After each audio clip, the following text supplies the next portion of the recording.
Inumpirma ng Office of the Ombudsman na dismiss na ang reklamo laban kay Department of Public Works and Highways Secretary Vince Dizon at iba pa kaugnay ng konstruksyon ng mga sports facilities para sa 2019 Southeast Asian Games.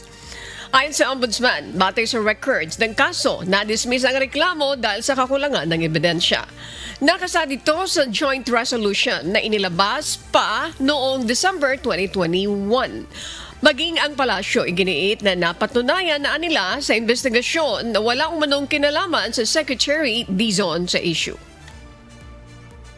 Sa ating pong pagkakaalam na imbestigahan po si Secretary Vince Dizon noong mga panahon na yon, patungkol po dyan sa issue na yan. Siya po ay naimbestigahan, umandar yung pag-imbestiga, at siya po ay napawalang sala. Meron pong ganoong record. Sinabi naman ni Yusek Castro na hindi pa kasama sa naimbestigahan si Senator Alan Peter Cayetano dahil agad umanong nalinis ang pangalan nito. Sa ating pagkakaalam, hindi naimbestigahan sila Senator Alan Cayetano. At that time ay Speaker of the House. Hindi naimbestigahan yung ibang mga maaaring mabanggit.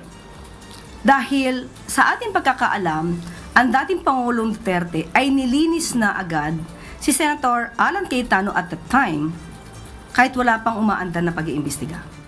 Nauna na ang iginiit ng senador na tapos na ang issue at itinanggi ang umano'y irregularidad sa proyekto.